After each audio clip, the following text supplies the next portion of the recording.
Welcome to Run, Walk, Talk, Tales of Inclusion and Development. I'm Judy and my pronouns are she and her. And I'm here, of course, with Steph and her pronouns are she and her.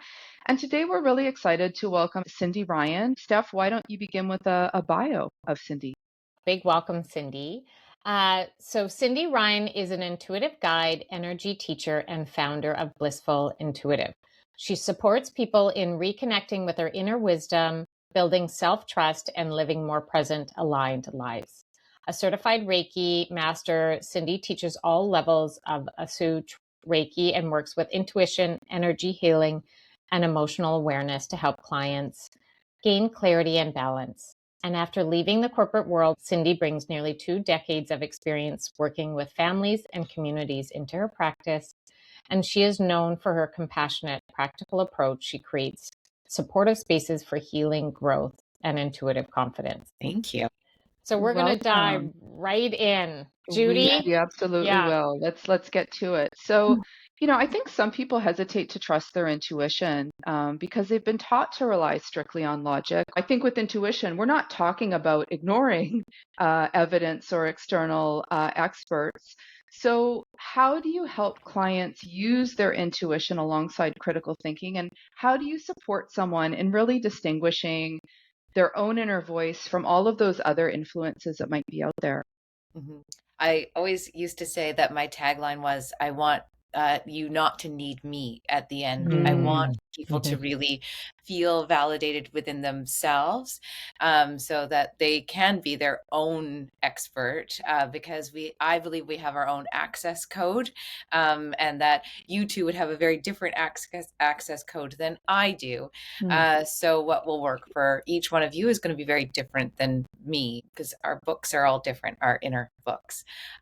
So really that trust and awareness is actually slowing down, and listening to our bodies, which is very uncomfortable for us to do. Mhm. So it is requiring people to get very comfortable with just small little things that they have to do. Mhm. So with clients, I say we have to just build trust with ourselves. Each person's going to be different. So I would say, like, what do you what do you like to do with, like, looking in the mirror at yourself and starting to Mm. notice yourself? That's what you're going to do every day for 2 weeks, because you might not be comfortable looking in the mirror. And Mhm. that is going to be a way for you to tap into yourself. And each person's going to get to know themselves really uniquely, to start to hear what their intuition is. That's just a little example, if that makes sense. We hear that energy healing, is a bit, it's sort of like, oh, what is this woo woo Yeah. escaping reality kind of thing? How do you respond to that? I used to say woo woo myself. I've Yeah. had 25 years of being in corporate world, and Yeah. I didn't understand it too. And I think we all, again, like I said, we grew up in a place where this was not what we were supposed to do. So even Mhm. though it felt very natural to me, I wasn't comfortable going towards it because this was woo woo. This was strange. Mhm. So I believe there's so many things out there that make it like energy will cure cancer, energy healing will Mhm. do all of these Mhm. things, but Mhm. actually, true energy healing won't do that. Okay. And I never make a statement like that with the Mhm. people I work with. It's not going to. Right.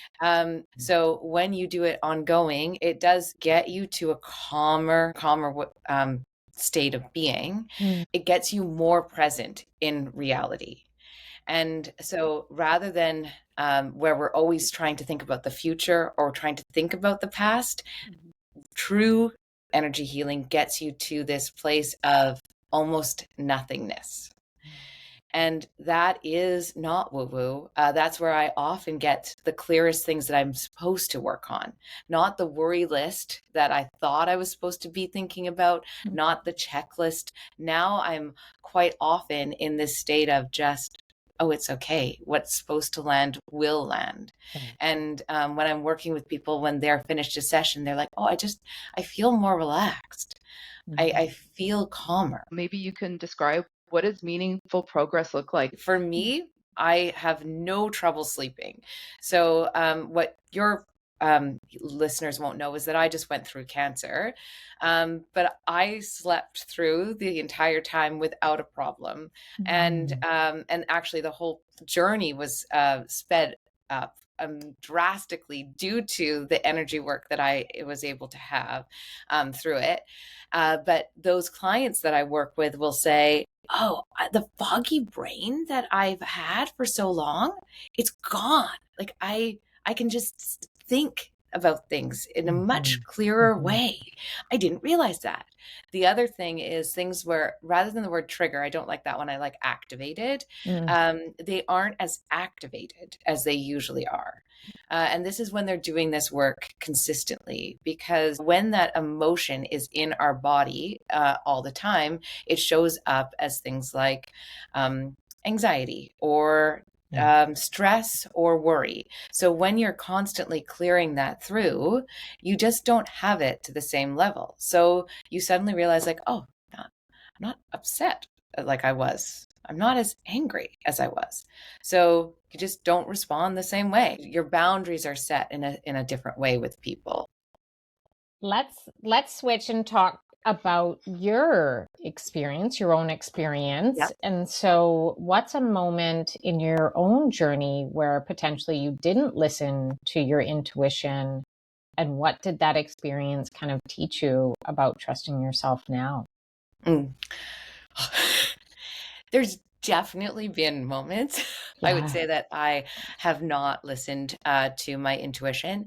I am a strong feeler, so I can feel when something is a yes or a no in my body. It's what I teach other people. So listening for what that yes is and pausing.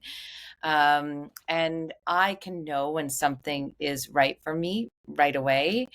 And I will talk it through to say like, and it was a relationship. And I knew I should not be following through with it. And I carried forward with it for quite a few months. This wasn't a marriage, it was an after relationship. And I knew, and I kept that cycle going, and far too long. And though, do I say there's a regret? No, because I learned lessons from it. But I also learned in my body now, when I hear that yes, like go or a no, I really know it now. Right. What you've described sounds a lot like you're helping people slow down and pay attention and kind of dive into why those signals or the intuition might be coming up for them. Yes. And so if somebody is curious about intuition, what is the simplest way to help somebody to start listening to themselves so that they can start trusting their inner voice? I always say, there's never a wrong path. Like, so even if you make a mistake, you will actually just begin to learn, even like if you're accepting, like I'm learning to tap into my intuition, that mistake, like I just gave the example, was me then learning, you know what? Now I know my yes even stronger. So it's okay when you're beginning to play with intuition. The deeper you go with it, to go like, okay, well, now I'm in this. If I make this mistake, I'll trust myself even more. Cindy, we're coming to the end, but I did want to ask you, is there anything we haven't asked you that you want to kind of share about the work that you do? I think the biggest thing to let people know is that it doesn't have to be woo woo. That I work with a lot of corporate men. I work with on a weekly basis. I work with couples. I work with individuals weekly. It is really deep work on. I'm trying to uncover what's happening in my life right now. This was really interesting, and really appreciate you being here.